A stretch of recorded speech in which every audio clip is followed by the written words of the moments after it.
हमारे चैनल को सब्सक्राइब करें और वीडियो सबसे पहले अपने मोबाइल पर पाने के लिए बेल आइकन को दबाएं।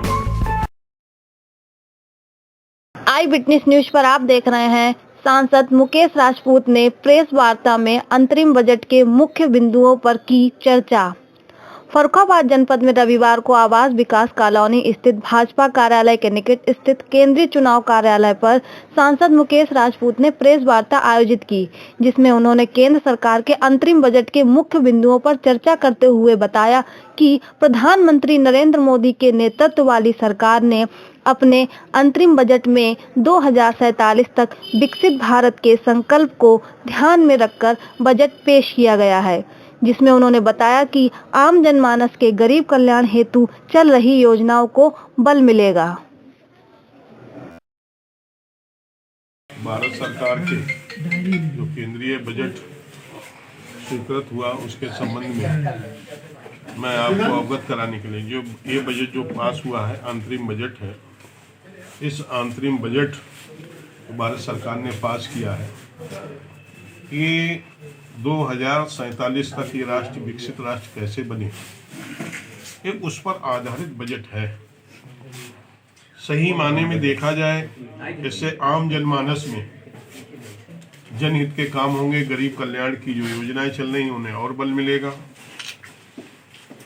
और लोगों को रोजगार बढ़े, किसानों की आमदनी दोगुनी हो, महिलाओं, युवाओं, किसानों और गरीबों का कल्याण कैसे हो, ये लोग कैसे मजबूत हों, ये इसी पर आधारित बजट है। हमारे कुछ विपक्ष के साथी कहते हैं कि साहब बजट में कोई चुनाव संबंधी जैसी कोई घोषणाएं नहीं हुई। तो मैंने देखा कुछ कहीं लॉलीपॉप वगैरह दिया जाता है, तो विपक्ष के लोग ये कहते हैं कि ये तो साहब चुनावी बजट है। हम लोगों ने 2047 को ये राष्ट्र को विकसित राष्ट्र बनाने, 2047 से पहले राष्ट्र विकसित राष्ट्र कैसे बने, इसको ध्यान में रखते हुए बजट पेश किया है। इस पर भी हमारे विपक्ष के लोगों को कुछ दर्द हो रहा है। ये इससे ये दर्शाता है कि 2024 तक तो मोदी जी हैं, 2024 के बाद भी मोदी जी होंगे, ये भी दर्शाता है, ये बजट से सिद्ध होता है। ये बजट ऐसा नहीं है कि कहीं किसी तरह से घबराहट में पेश किया गया। इस बजट से ये सिद्ध होता है कि हम राष्ट्र को 2047 से पहले विकसित राष्ट्र कैसे बनाएंगे, इससे ये बजट से सिद्ध होता है। इसमें दिया गया है कि मुख्य रूप से हम गरीब युवाओं, अन्नदाताओं और नारी को कैसे इसमें इस बजट में शामिल किया गया है। दूसरा,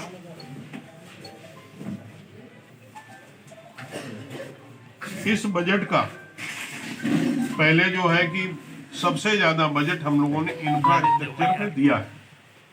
पिछली बार जो बजट का लगभग 8 लाख करोड़ था, इस बार 11.11 करोड़ 11,11,000 मैं कह सकता हूं लगभग 11.25 लाख करोड़ रुपए इंफ्रास्ट्रक्चर के लिए, सड़कों के, रेलवे पर इंफ्रास्ट्रक्चर पर खर्चा करने के लिए भी ये बजट की व्यवस्था की गई है, जो सकल घरेलू उत्पाद का 3.4% है।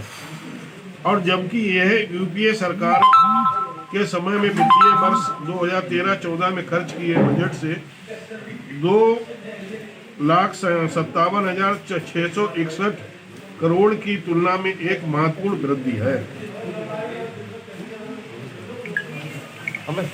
बुनियादी ढांचे के रूप में देखा जाए तो हवाई अड्डों की संख्या में पर्याप्त वृद्धि की गई है, जो अब 149 तक पहुंच गई। जो हवाई अड्डे भी कहा, तो माननीय प्रधानमंत्री ने पहले अपने बजट में कहा था कि हम देश में आम आदमी भी, हवाई चप्पल वाला भी हवाई जहाज से सफर करे। इसके लिए छोटे छोटी जगह पर भी हवाई अड्डों का विकास किया गया है, जो आज बढ़ के जो हवाई अड्डों की संख्या 2 गुनी से भी अधिक हो गई है।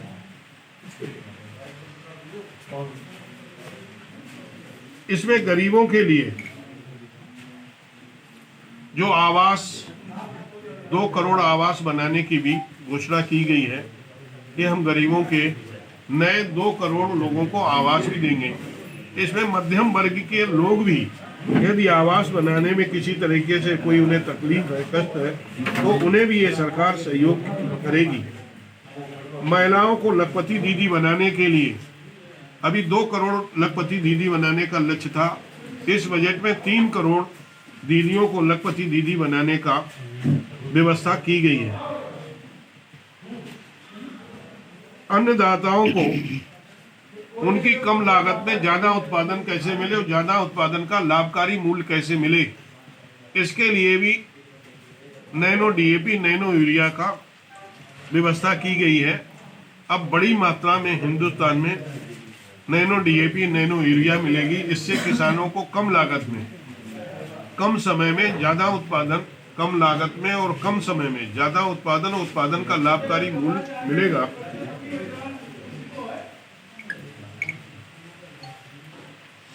दूसरा, हम कह सकते हैं कि हमारे यहाँ जो गरीब लोगों के 1 करोड़ गरीब परिवारों की छत पर सोलर प्लांट, सौर ऊर्जा से उन्हें विद्युत दी जाएगी, जिससे प्रत्येक गरीब परिवार को लगभग 18,000 रुपए की बचत होगी और 300 यूनिट उन्हें बिजली भी मुक्त होगी। इस योजना के अंतर्गत लगभग 1 करोड़ लोगों के लिए हम सोलर प्लांट के माध्यम, सोलर छत पर सोलर प्लांट लगा के उन्हें विद्युत की आपूर्ति करेंगे।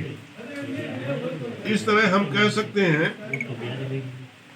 कि हमारे देश में जो हमारे देश का अन्नदाता है, जो फल और सब्जी उपजाता है, उन्हें भी इस योजना का लाभ मिलेगा।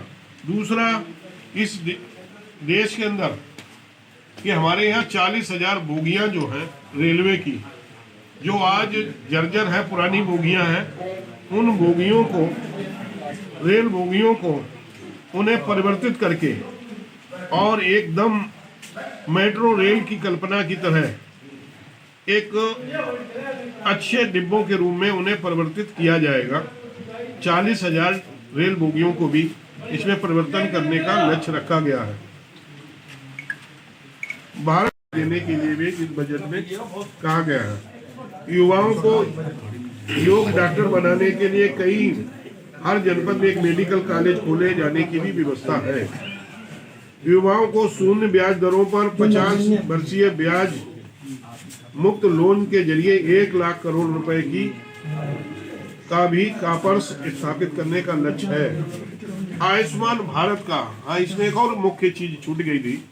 इसमें आयुष्मान भारत के माध्यम से अभी तक 2011 की सर्वे सूची के आधार पर लोगों को आयुष्मान कार्ड बने।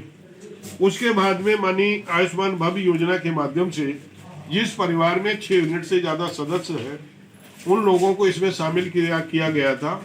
और ऐसे कुछ लोगों को जो हमारे बुजुर्ग हैं, 60 वर्ष से ऊपर माताएं बुजुर्ग हैं, चाहे भाई हो चाहे बहनें हो, 60 वर्ष से ऊपर, जो उन लोगों को भी इस योजना का लाभ देने के लिए कहा। और इस बजट में माननीय प्रधानमंत्री जी ने जो हमारी आंगनबाड़ी की वर्कर्स हैं, आशा बहुएं हैं, उनकी सहायक हैं, इन सभी को भी आयुष्मान कार्ड का लाभ देने की घोषणा की गई है। तो इसलिए हम कह सकते हैं कि इसमें कई लोगों को, इसमें जो हमारी जो गरीब, जो स्वास्थ्य सेवाओं से जुड़ी हुई हमारी जो माताएं हैं, उनके जो सहायक हैं, बहनें हैं, उन सभी लोगों को इस योजना का लाभ मिलेगा।